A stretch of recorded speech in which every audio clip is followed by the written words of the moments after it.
Čaute, vítam vás pri novom videu na Motocykel.sk. Dnes sa pozrieme na zúbok k tomuto mopedu a nebudem v tomto videu sám, budem mať až 3 hostí, plus ešte Peťo mi pomôže. A ja si pozvem chalanov z Babeta klubu a pozrieme sa na zúbok, či ešte vôbec mopedy v dnešnom svete plnom elektromobility dávajú zmysel a či ešte takýto benzínový motor v mopede má úspech. Takže sledujte nás ďalej.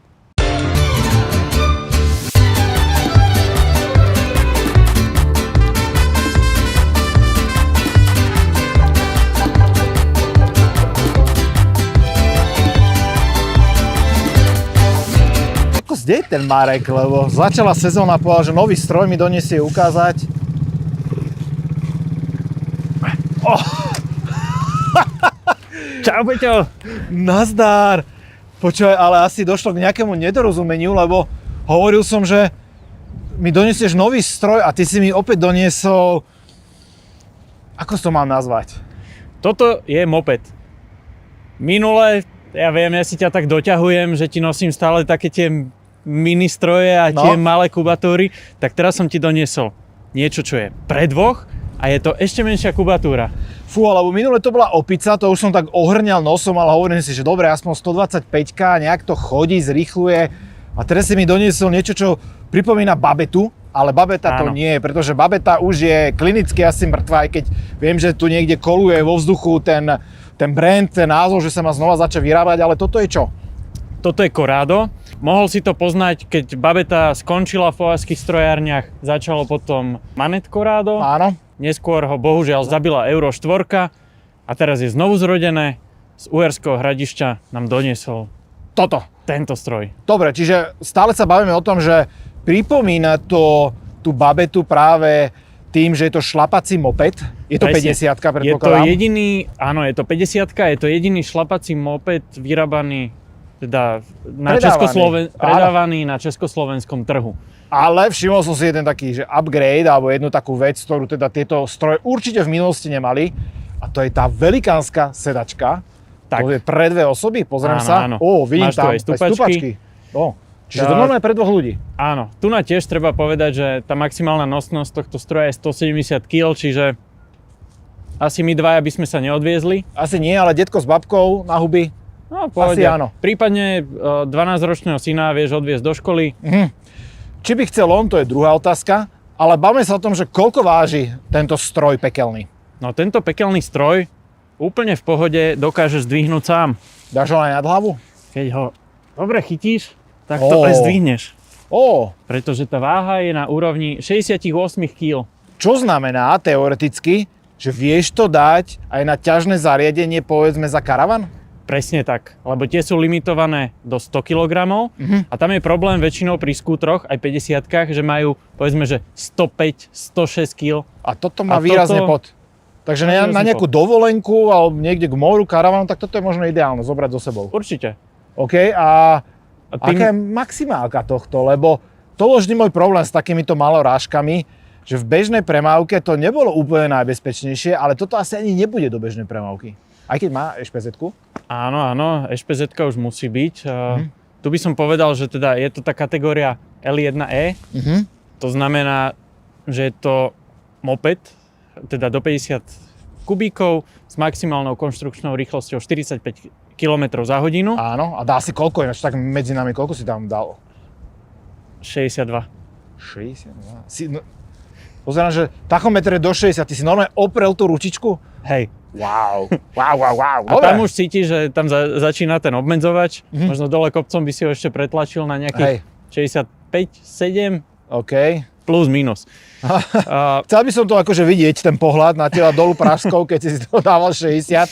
Presne tak. Ale ešte by som povedal k tej kategórii L1E, že tento stroj nepodlieha STK-čke. Nikdy. Toto je argument dobrý. Ani po 4 rokoch, ani proste nikdy v živote tohto mopeda. Čiže ako dôchodca, keď si to kúpim a už zabúdam v tom veku, tak nič sa nestane. Jediné, čo teda musí mať na pamäti, je poistka ročná. Presne a tak. Tá vychádza možno, že na pár eur doslova, predpokladám. Do 20 eur sa zmestíš. Ale ešte tu potom taká otázka, že keď sa bavíme o tých nízkych nákladoch, čo so spotrebou?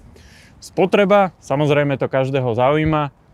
Tu je udávaná nie na 100 km, ale na 1000 a je to 19 litrov na 1000 km. Čiže počkaj, ja som matematiky maturoval, teraz to prerátam. 1,9 litra na 100 km, čo môže byť asi tak. aj reálne, pretože tá mega nádrž, čo tu máme, tam má koľko objem? Tam má 3,5 litra, čiže ty reálne prejdeš 170 km na plnú nádrž. Čiže v podstate, keď jazdíš v dedine, ideš do obchodu, na ryby, do kostola, tak ti to vydrží fakt podľa mňa, že celú sezónu. 3-4 mesiace. Hej, wow, tak toto áno, toto je už argument a slovo do bitky. A tá nízka spotreba je zabezpečená aj tým, že ten motor, ten agregát už má vstrekovanie, už tam nie je karburátor, spĺňa to Euro 5 normu, čiže už je taký modernejší. Áno. Ak si všimol, tak svetlá sú LED-kové, čiže plne LED-kové, takže... To je iná frajerina, tak toto... Je to už také modernejšie. Áno, ale tento motocykel ma normálne, že trošku prekvapuje v týchto veciach. Povedz mi ale poslednú takú, že pre mňa argument, že mal by som si to kúpiť, lebo to stojí koľko? Táto verzia dvojsedadlová je okolo 1669 plus minus, aj nejaké drobné. Čiže 1600 to je naozaj, že pre slovenského dôchodcu tým pádom. Áno, to ja asi vieš dovoliť. A hlavne... Z jedného dôchodku slovenského. Nemáš s tým hlavne žiadne ďalšie spojené náklady. No výborne. No ja som veľmi zvedavý na tvoje dojmy, keď sa pôjdeš povziť. Len prosím ťa, bacha na to, aby si neprekročil tú 50-ku v meste. Dobre, budem si dávať pozor. Idem teraz za chalanmi z Babeta klubu, ktorí mi teda pomôžu a trošku aj sa pozrieme tak historicky na tieto mopedy, tieto socialistické pýchy Považskej Bystrice a pozrieme sa na Babetu 207, 210 a Corrado z 98. Samé slávne stroje, tak som veľmi zvedavý, ako si toto moderné dieťa bude počínať v porovnaní s predchodcami. A ja som zvedavý, čo chalani povedia, takže fičím za nimi. Čau Peťo zatiaľ. Čau a veľa šťastných kilometrov. Čaute teda, s Peťom už som dokecal a pozrite, stojím tu s celým Babeta gangom, vlastne od najstaršej 207, 210 až po Manet Corrado. Takže predstavím vám, s kým tu som. Po mojej lavici stojí Dominik. Čau. Čauko. Ďalej tu máme Ríša. Čau Ríšo. Čau. A na konci pri 207 stojí Lukáš. Čau. Čaute. Takže ideme si niečo povedať o súčasnosti, o minulosti a vlastne o mopedoch na Československu. Ako to vy vnímate? Myslíte, že tie mopedy už majú svoju zašlú slávu a že už to sa nikdy nevráti, ako sme to mali v Československu? Tak za mňa určite v takej forme, ako sme to mali v Československu, sa to nevráti. To by sa musel stať naozaj nejaký zázrak svetový. Postupne je to umiera to, zvoní tomu umieračik a už len to ubúda z ciest a zároveň aj zákonmi je to podporené, to ubúdanie tých mopedov. To je škoda, presne, ale dnes tu nie sme len kvôli vašim historickým Babetám a Corrádám, ale sme tu aj kvôli tomuto novému Corrádu, ktorý ste si mali možnosť odskúšať všetci. Čo na to hovoríte tak na prvú? Už to nesmrdí, už to má Euro 5 normu, netreba tam miešať ten olej, je to štvortakt. Presne tak, asi to bol môj prvý dojem, že je to štvorták, človek dojde k tomu, je to bezúdržbové, otočí kľúčikom, elektrický štarter. To znamená, že aj keď to nechá náhodou cez zimu odstavené, tak dojde k tomu na jar, pekné počasie, rozhodne sa ísť do obchodu na pivo, alebo respektíve na kofolu, samozrejme pivo nealkoholické, alebo prípadne na ryby, tak dojde, otočí kľúčikom a naozaj ten priamy vstrek by mal zabezpečiť práve to, že naštartuje hneď na prvý krát a nemusí venovať tú predsezónnu údržbu tomu malému motocyklu alebo mopedu.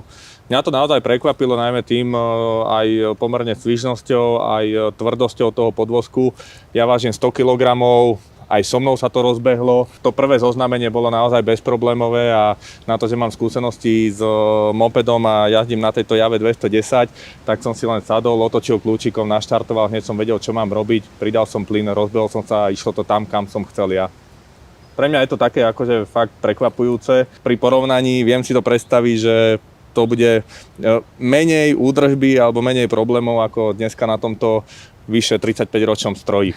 Práve pri tomto Corráde toto všetko odpadá, lebo už je to modernejší stroj, ale stále má ten punc tej takej nostalgie. Podobá sa to na tú Babetu, podobá sa to na ten klasický moped. Má to šlapátko, aj keď tu by som povedal, že fakt to je také núdzové, to šlapátko, pretože aj tým, že toto je dvojsedadlová verzia, tomu sa ešte dostaneme, že či naozaj teda dvojsedadlová, ale oficiálne áno a to sedadlo je nižšie, čiže tá geometria na to šlapanie je fakt, že taká iba núdzová. No a dostaneme sa teraz k tej 207. Čo nám povieš o tej 207?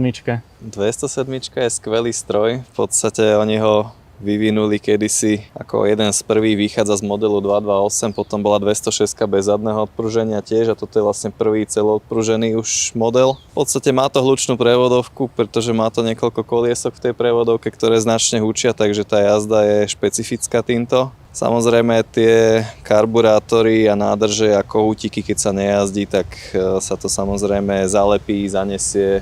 Treba sa v tom proste špárať každú jar alebo každé nejaké dlhšie obdobie, čo to stálo.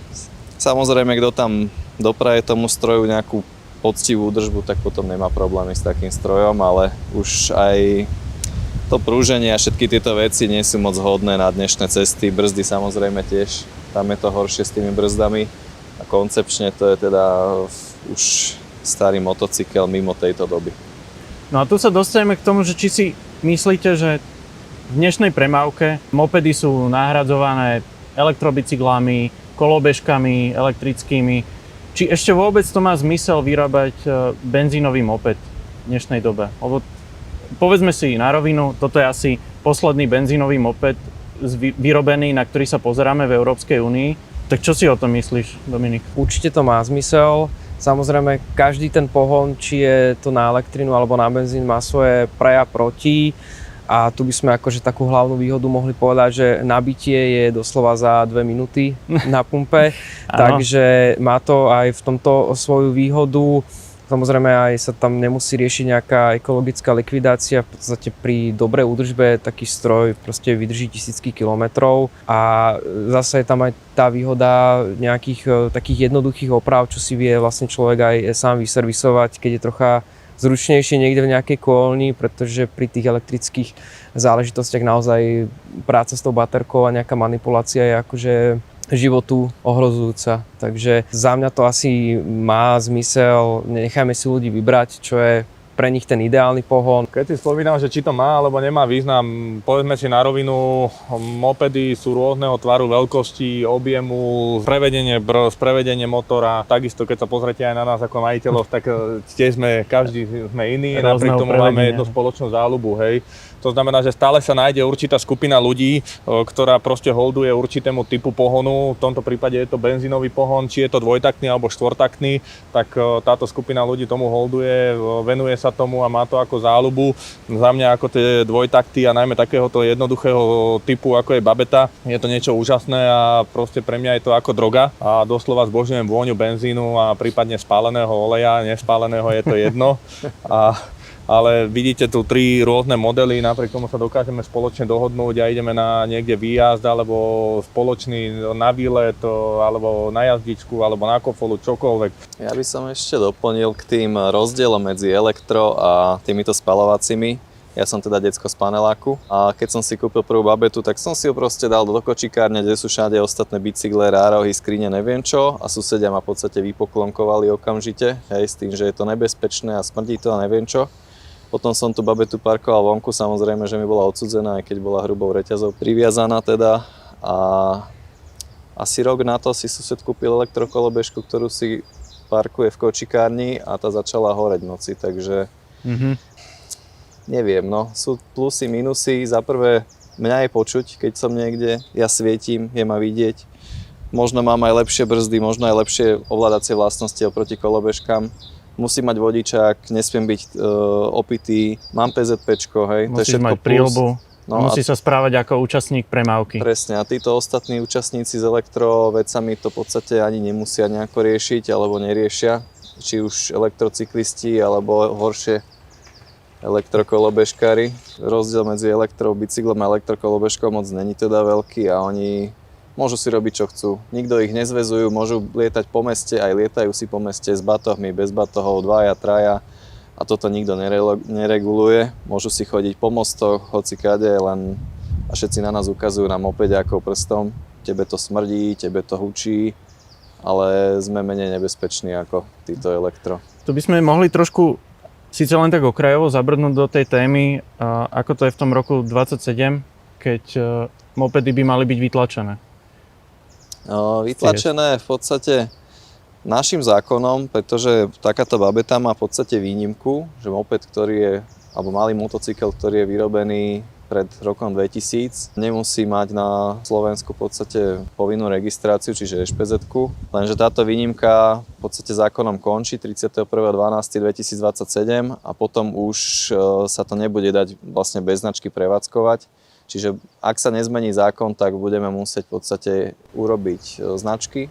Je na to proces, ktorým sa to teda dá docieliť, aj keď je trošku zložitejší, ale možnosť tam je pokračovať v tomto.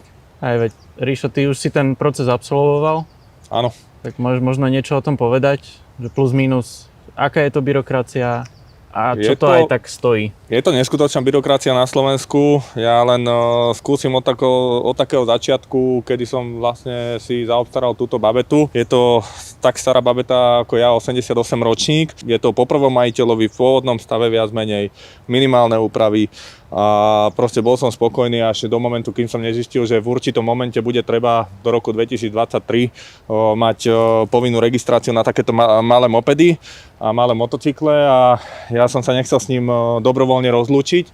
A proste boli to nejaké mopedy, ktoré už boli prihlásené alebo už vykonali celú tú byrokraciu okolo povinných alebo respektíve budúco povinných registrácií aj SPZ-tiek. Ja som sa rozhodol, že to absolvujem tiež a je to pomerne náročné, zobralo mi to rok života, viac menej trvalo to cca 3 mesiace. V prvom rade babeta musí byť v spôsobilom stave, musí absolvovať STKčku, tú povinnú pred registráciou, musí prejsť samozrejme brzdovým valcom, musí svietiť, všetko tam musí byť funkčné. Podrobnosti nájdete v stránkach ministerstva vnútra. Treba počítať s tým, že nie všetci úradníci, nie všetci technici na týchto staniciach technickej kontroly sú ochotní sa tomu venovať, aj keď tá možnosť tu je. Naozaj na úradoch vás budú posielať od dverí k dverám, že oni s tým nič nemajú a poviem to tak na rovinu, niekedy ani tí úradníci nevedia, že na čo majú oprávnenie alebo na čo majú kompetencia, na čo nie a častokrát sa stretávame s výsledkom takým, že ten, ktorý si žiada o určitú kontrolu alebo o určitý úkon na úrade, má viac informácií ako ten samotný úradník a to ma v niektorých prípadoch veľmi mrzí. Samozrejme ten proces ľudským jednaním sa dá legálnou cestou dokončiť, kde človek dostane malú SPZ-ku a tým pádom už nemá problém aj po roku 2027 momentálne jazdiť na území Slovenskej republiky. Treba však podotknúť, že do roku 2027 nie sú povinné SPZ-ky pre tieto malé motocykle. Ak vlastníte takýto malý moped, do roku 2027 nie je potrebná táto registrácia a aktuálne v okolitých krajinách, najmä v Českej republike a v Maďarsku, nie je potrebná SPZ-ka na tieto malé mopedy a tým pádom sa môžete voľne pohybovať po cestných komunikáciách. Čo bude po roku 2027 vôbec netušíme. Keď sa nezmení zákon, tak bohužiaľ bez SPZ-tiek alebo bez registrácie nebudeme môcť jazdiť a v prípade, ak sa zmení, budeme veľmi radi, lebo tým pádom sa nebudú zbytočne komplikovať ďalší pohyb a ďalšie udržiavanie týchto starších strojov. Ale samozrejme, ak to pretrvá a bude povinná SPZ-ka na tieto mopedy, bude samozrejme veľký odliv takýchto malých motocyklov vôbec po krajine. To je na jednej strane škoda, ale hrá to do kariet práve novému Korádu, ktoré už s SPZ-kou prichádza. Tým, že to je kategória L1E, to sú vlastne všetky tieto malé mopedy, tak nepodliehajú STKčkám. Ty si teraz spomínal síce STKčku, ale to je len pri tej prvotnej registrácii, ale potom už tá STKčka nemusí byť. Čiže nepríde žiadna pokuta ani po 2, ani po 4 rokoch a PZPčko vychádza plus minus sa zmestíme do 20 eur. Mýlim sa? 30. 20-30 eur to tak vychádza samozrejme. Hej. V závislosti od veku a od majiteľa toho mopedu. Jediný náklad je tá vstupná investícia a tá údržba, no tak raz za rok tam človek vymení ten olej v tom štvortaktnom motore a to je všetko. Vlastne vozí sa či už do kostola, alebo na ryby. Ale vy ste mi chalani spomínali, jeden z vás, že ste na tej babete boli aj trošku ďalej. Nielen na ryby. Dá sa, hovorí sa o tom. Máme takého člena, ktorý bol v Grécku na babete, Albánsko, Grécko, aj Transfagarasan. Tam tí českí motorkári, oni to nevedeli proste prežiť, lebo zbadali babetu na Fagarasi a ty vole, Kajo, poď sem, to si ešte nevidel. A akože dosť to bola show. Potom na Transalpine zase ťukali takto, že no, to boli Slováci. Takže dá sa s tým ísť ďalej, ale už to bolí, fakt to bolí a neodporúčam to teda. Boli chlapci aj v Chorvátsku, chodia do Srbska každý rok od nás, tam to celku akceptujú, tam sa zase kamarátia s Tomos klubom a podobnými. Takže sú rôzne, sú zrazy v Tatrách, v Čechách, hoci kde, dá sa na tom vybehnúť. 200-300 km je v podstate zvládnutelná trasa, aj keď to je síce nadlho, teda, lebo priemerka tam vychádza teda okolo tých 40, ale hlavne počasie a iné auta to teda dosť vedia skomplikovať. Samozrejme, väčšina tých mopedov nemá ani smerovky, brzdové svetlá a tomu sa treba aj prispôsobiť, lebo ten takým moderným strojom už je to jednoduchšie, pekne to svieti, nemusíš nič riešiť. S týmto je to také na hrane, no. Tá žiarovka sa vypáli sem tam raz za čas, niekedy každý kilometr. Nie je to také horšie niekedy, no. Ale dá sa s tým zabehnúť. Keď sme tu pri tom porovnaní, tak treba podotknúť jednu dôležitú vec aj pri týchto dlhých cestách. Stále zase tu môže byť skupina, ktorá preferuje dlhé cestovanie pomalou rýchlosťou. Aj preto sa mi babeta veľmi páči a keď náhodou ideme na nejaký jednodňový výlet, lebo pri tom výlete viete sledovať aj scenériu, krajinu a obzerať sa, máte viac času a nemusíte len prefrčať tou krajinou. Treba podotknúť však aj ďalšiu vec dôležitú pri bežnom užívateľovi a to je obstarávacia cena. Dneska už tieto nové mopedy, ktoré tu vidíte okolo mňa, nekúpite. Je to Corrado, je možné kúpiť úplne nové, to znamená, že človek eventuálne s vodičským oprávnením a znalosťou vedenia motorového motocykla môže sadnúť, naštartovať a ide si kam chce. Bohužiaľ pri týchto starších strojoch je už potrebná nejaká časť alebo znalosti, či už technické alebo nejaká technická zručnosť a treba si vedieť aj opraviť určité veci. To znamená, že preto ako aj berem to Corrado ako bezúdržbový stroj po kúpe sadnúť a jazdiť viac menej na neobmedzenú vzdialenosť a kľudne aj do Chorvátska. V tomto by som nevidel problém. No tu sa dostaneme k tým opravám. Vy chalani bežne chodíte s celým náradím, náhradnými dielmi, keby náhodou niečo.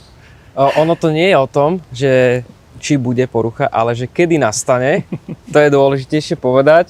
Samozrejme je to pre ľudí, ktorí si užívajú opravovanie poruch, ktorí to berú ako nejakú výzvu, lebo akože pre takých bežných ľudí nezainteresovaných v týchto technických veciach by to bol horor a nám sa hociak aj pokazí stroj a miesto toho, aby sme plakali, tak sa tešíme, že je konečne nejaká sranda, konečne niečo také, čo sa stalo. Ale samozrejme, keď sa jazdí aj takéto trasy, tak sa nosí dosť takých bežných náhradných dielov, samozrejme ten celý vercajk a dobrí kamaráti, ktorí vždy pomôžu. Hej, pred natáčením ste mi ukazovali, jak ste sa ťahali, babeta ťahala Corrado a podobné zábavné príbehy, ktoré sa vám na tých cestách stávajú. A ono to je svojím spôsobom úžasné, že vlastne tá komunita funguje a všetci si pomôžete a nikoho to asi nehnevá, že sa to niekomu pokazí a stojí sa kvôli nemu, lebo o 2 kilometre sa to môže stať presne jemu, nie? Áno, taký ten výsmech tam funguje stále. Je to obdobná záležitosť ako Top Gear, keď si kúpili tie najhoršie auta za pár korún a smiali sa sami sa, že ako čo a tiež si aj robili nejaké zlé, že jeden druhému niečo tam spravil na tom stroji. To sa samozrejme deje aj u nás. A dosť často niekedy. No my si nemusíme robiť zle tým, že by sme si odpájali fajky na sviečkach, ono to odpadne aj samo, takže ten stroj sa vie vyhalúziť aj sám, bez nejakých iných vplyvov. No a čo sa týka zadierania týchto dvojtaktných motorov, koľkokrát ste zadreli, alebo nejaký priemer, je to raz ročne, alebo raz za 5 rokov, alebo raz za 1000 km, raz za 5000 km? Máte Ja to poviem, že odsledované? nie som extrémista, toto už je 5-ročný stroj u mňa, za tú éru som mal raz generálku motora a priznám sa, že som ešte nezadrel, ale pozor, nie som extrémista, na toto máme iných ľudí. Ďakujem za slovo, Ríško. Áno, keď sa robí nový motor a podcení sa trošku ten výbrus alebo niektoré tie veci, že chudobná zmes, zlé časovanie zapaľovania, tak potom ten motor sa začne teda extrémne hriať pri tom zabiehaní a vtedy vznikajú v podstate situácie, kedy sa ten pies zastaví v tom valci, ak už je rozhorúčený. Babeta začne v podstate flekovať, keďže nemá žiadnu voľnobežku a na tej ceste už je to potom dosť nebezpečné. No. Takže keď sa niečo také robí mimo verejných komunikácií, zabieha takýto stroj pomaličky, dať si trošku viacej oleja, jazdiť v nižších teplotách, keď není úplne že peklo vonku. Vtedy sa to dá zvládnuť. Môj prvý zábeh po takejto generálke bol úplne jednoduchý a to som išiel naozaj veľmi pomaly, cca 20-25 km rýchlosťou z Bratislavy až do Vojky.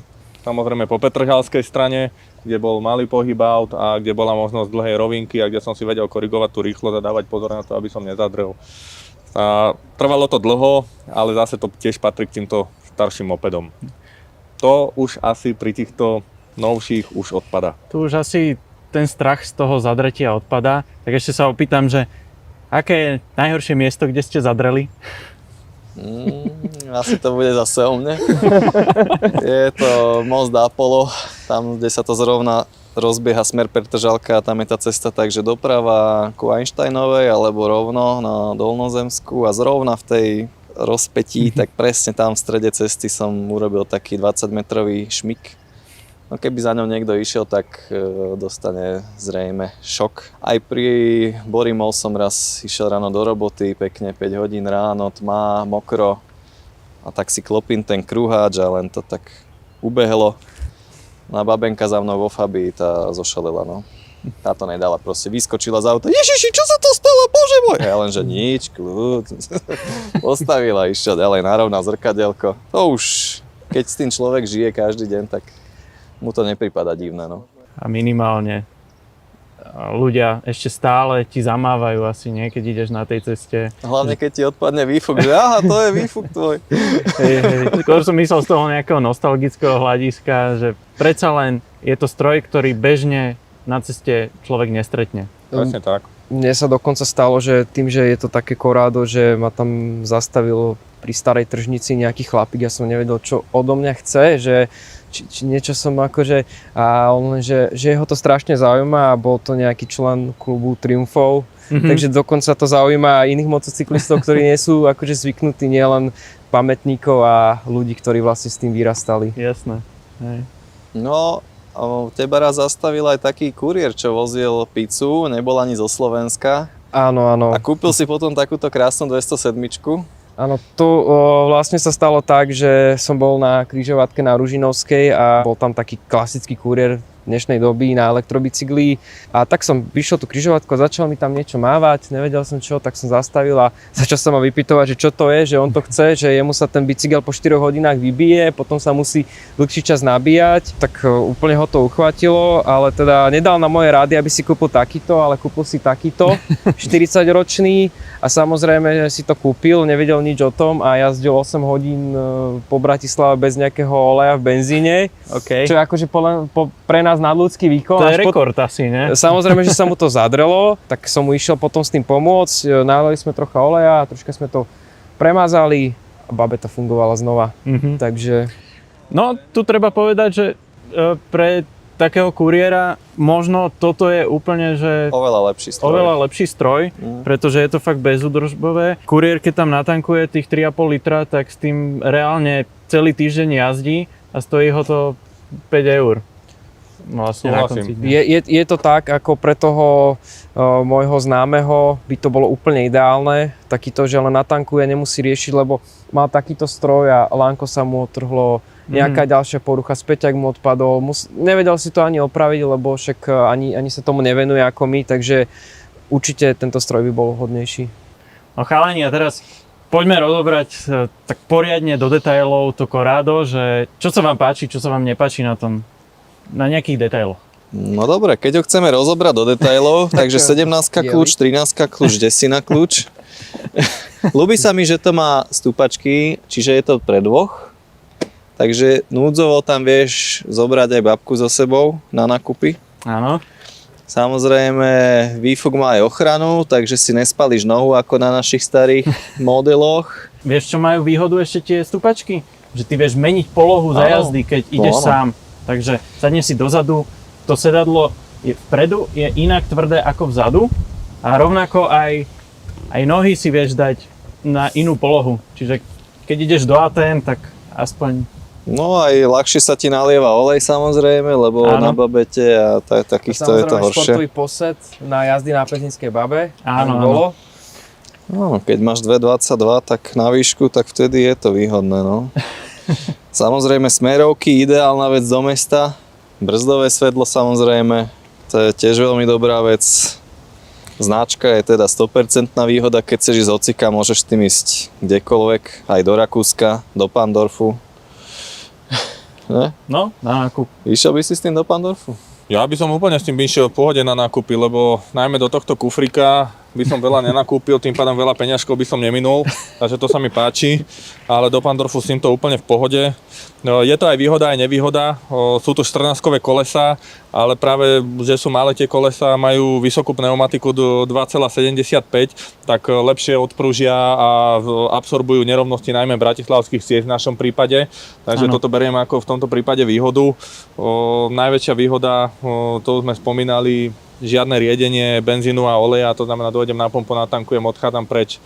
Presne Už sme tu tak. rozoberali elektrobicykle alebo elektromotorky versus takéto mopedy a to je úžasná vec a to je pre mňa najväčšia výhoda mopedov, že keď mi náhodou dojde benzín, tak hľadám najbližšiu pumpu alebo proste dojdem, natankujem, odchádzam takmer do minúty preč.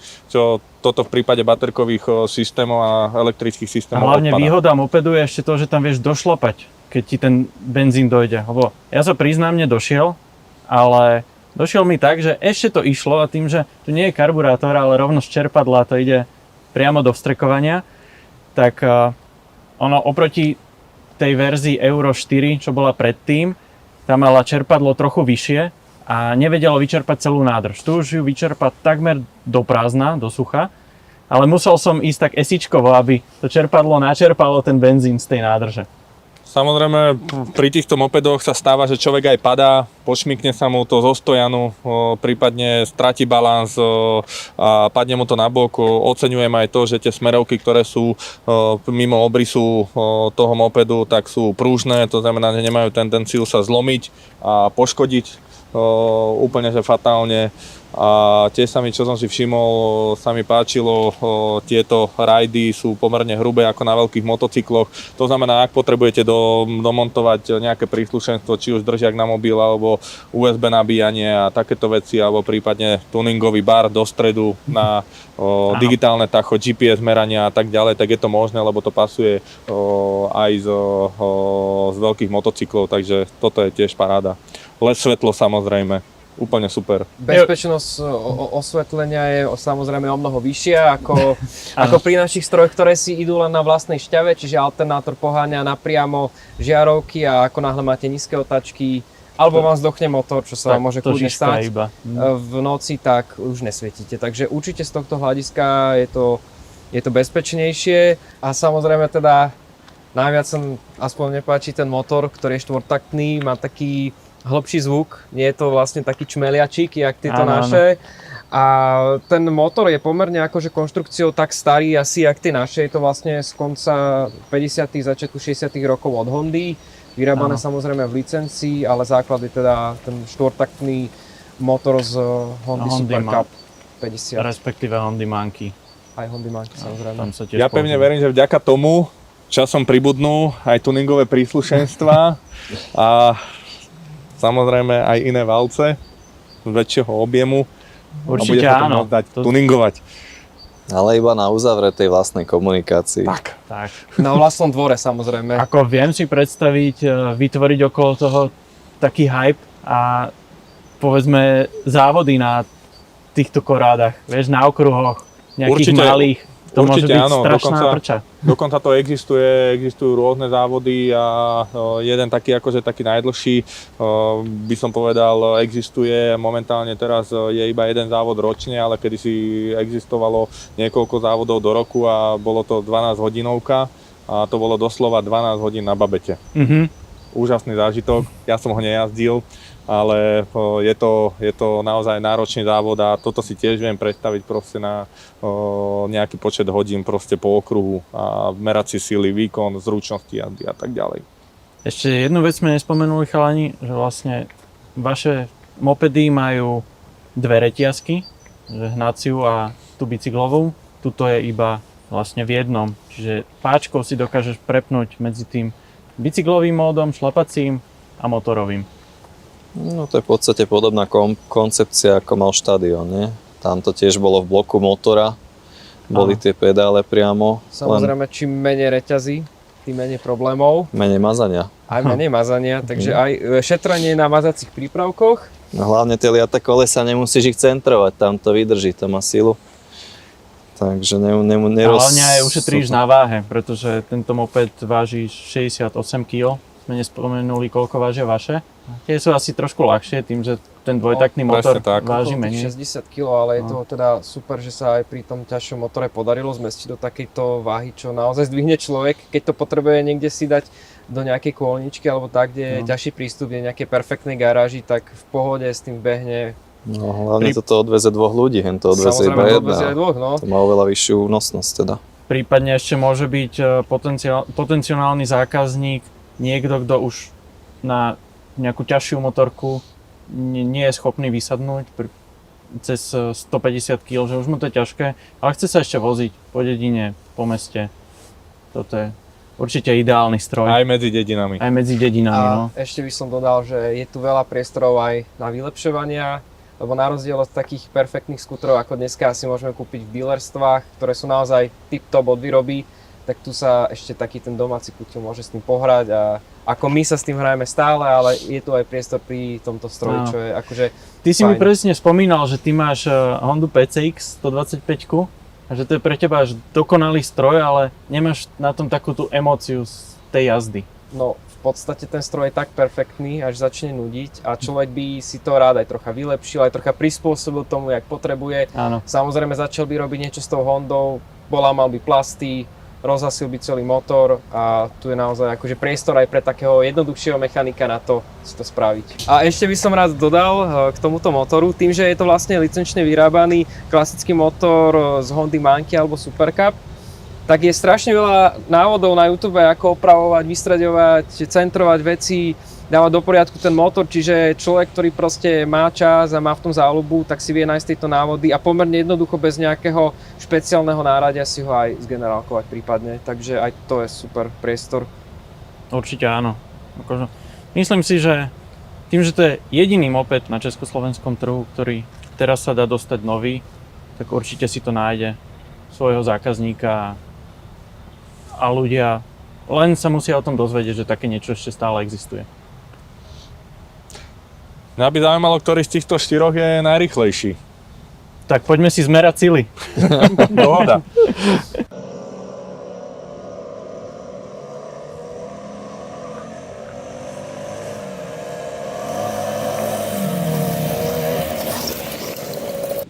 Tri, 2, 1, teraz!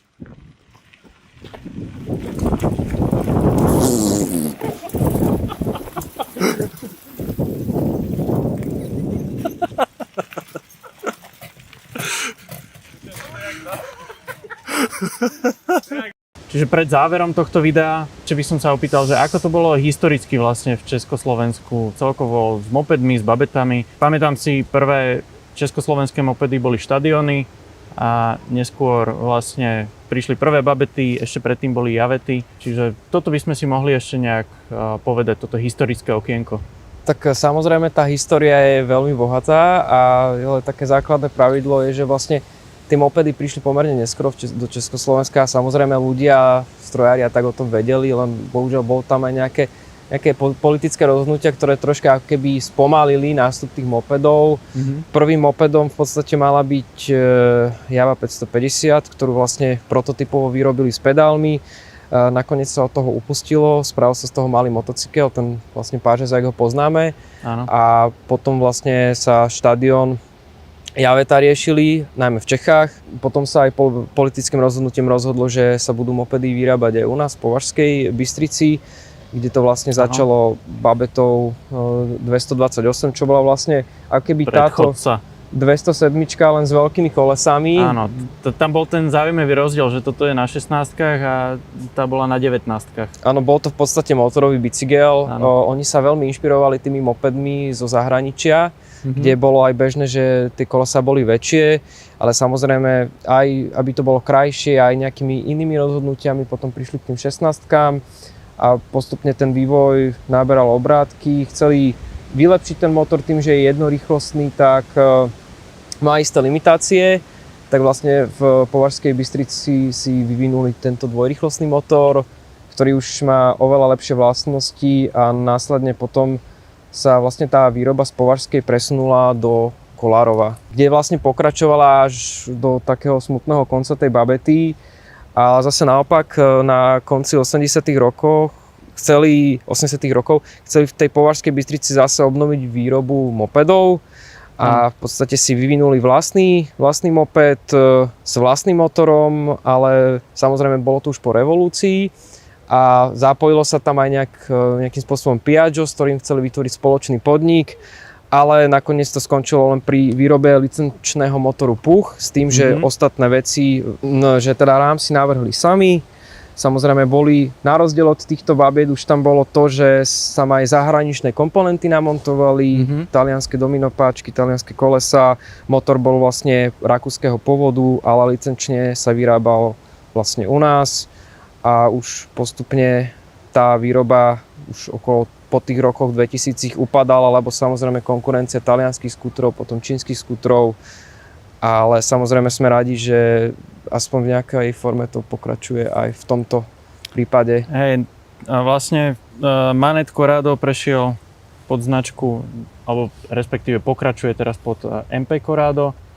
Tam tiež tie mopedy zabila Euro 4 norma, chvíľu neboli vyrábané a teraz vlastne je obnovený v tejto Euro 5 norme, takže dúfame, že ešte aspoň nejakú chvíľu sa bude vyrábať a že bude slúžiť ľuďom, bude dávať zmysel, bude aj prinášať radosť a bude to vlastne takým tým lacným vozítkom a presúvadlom, či už v malom meste, alebo možno aj väčšom, alebo teda len na dedine, prípadne niekde na ryby. Ja prajem Corradu veľa šťastia, veľa predaných kusov. Nech ešte táto éra týchto mopedov v Československu nejak úplne nevymizne. A ešte nech pár rokov nám tu robí radosť. Súhlasím. Takže ďakujem vám chalani, že ste si našli čas a chuť prísť do tohoto videa, predstaviť vaše pekelné stroje a povedať si aj niečo, kam smerujú tieto mopedy a aj o histórii. Takže Díky moc. ďakujeme. Ďakujeme aj my. Čaute. Čaute. Čau, čau. Tak teda s chalanmi z Babeta klubu sme rozobrali toto Corrado, staršie Corrado, dve babety, mali sme aj filozofické debaty o tom, kam smerujú mopedy v Československu. Niečo sme podebatili aj teda o tej elektromobilite. No ale dôležité je povedať aj nejaké jazdné vlastnosti, ktoré teda tento moped má a ako sa s ním jazdí v našom veľkomeste. Takže nie som až taká brzda premávky. No a odpich. Odpich na tejto motorke je taký, aký ten objem toho válca dovolí, čiže je. Hýbe sa to, nemusím šlapať, hýbe sa to lepšie ako bicykel alebo ako nejaká bežná elektrokolobežka, ktorú si môžeme požičať čerovanou formou. Ten odpich do tých 15 km za hodinu je taký slabší, pretože vtedy ešte ten motor nie je v otáčkach. Tým, že tu máme len jeden prevod odstredivou spojkou, tak ten motor musí chytiť tie otáčky, kedy už nejaký výkon má, respektíve krútiaci moment. Vtedy to potiahne, potom nastúpi výkon a potom nastúpi obmedzovač. Čiže nad tých 50 to už je len pretlačanie obmedzovača a udržiavanie tej maximálnej rýchlosti, ktorá je zákonom stanovená na tých 45 km. Ono to asi reálne bude aj podľa GPS-ka 45, ale teda odchýlka tachometra je vždy prítomná, takže nám sa javí síce, že idem teraz 62, ale myslím si, že reálne toľko nejdem. Samotný motor by podľa mňa mal aj výkon ísť rýchlejšie, Len teda zastavuje ten obmedzovač. Tak uvidíme, či niekto tento motor odblokuje a aké sú možnosti nejakého tuningu. Čo sa brzd týka, sú tu bubnové brzdy aj vpredu, aj vzadu. Treba s tým rátať, že ten stroj brzdí trošku horšie. S chalanmi sme tie brzdy nastavili, je to trochu lepšie, ale nedosiahne to brzdný účinok kotúča. To proste konštrukčne nejde. Zase na druhú stranu, aspoň sú tie brzdy bezúdržbové. Čo je ešte zaujímavé na tomto motore kvôli tej prevodovke, že keď idem takto rýchlejšie, počujete, že ten motor už ide naplno, ale keď pustím plyn, tak on vyradí ako keby do neutrálu a keď znova pridám, tak je tam taký ten nábeh tej spojky a treba si na to zvyknúť. Nie je to ako variátor, že si držíte otáčky, ale tuto proste padne na neutrál a potom sa znova vráti do toho prvého prevodu. Jazdná pozícia je veľmi príjemná, sedí sa tu spriamene, sedadlo je pohodlné. Jediné, čo mám výhradu, to sedadlo je nejak natvrdo namontované k rámu, bez nejakých silen blokov, takže dosť silno vibruje, čiže pri nejakej dlhšej ceste napríklad do Aten, aby som asi to sedadlo riešil. A samotný moped je veľmi ľahko ovládateľný, aj keď s tým skočím do nejakej jamy, tak to pekne zhltne, prejde to. Určite to je bezpečnejšie ako nejaká kolobežka s malými 6-7 palcovými kolieskami. To musí uznať každý človek. Tento náš stroj je vo výbave Super Maxi, čo znamená, že tu máme predný plexištít. A je to dvojsedadlová verzia pre človeka a malého pasažiera. To znamená, že dokopy odvezie 177 kg.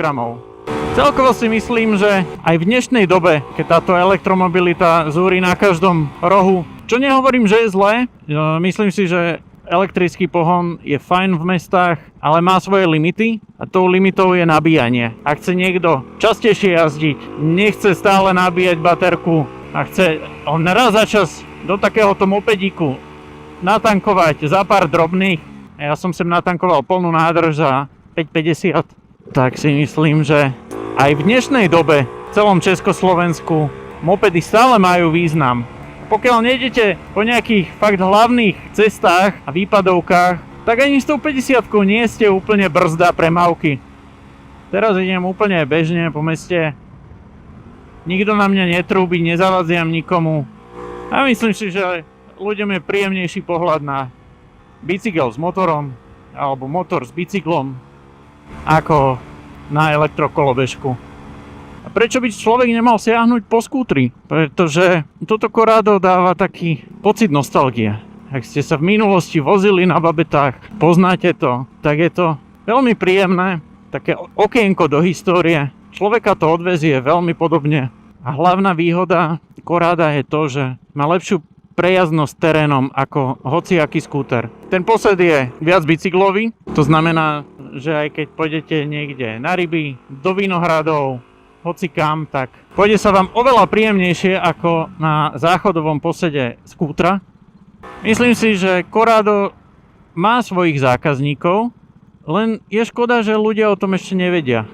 A samozrejme výhoda je aj to, keď vám teda dojde benzín, tak viete na tú pumpu došlapať. Že ja vám ďakujem, že ste dopozerali toto video až sem. Dúfam, že sa vám tento formát páčil. Formou takejto debaty s chalanmi, ktorí sú zanietení babetisti, mopedisti a korádisti. A že vám budeme môcť takéto videá prinášať aj naďalej. A napíšte nám aj vy, že čo si myslíte? Radšej elektrická kolobežka alebo moped? Čomu by ste dali vy prednosť? A vidíme sa pri ďalšom videu. Čaute.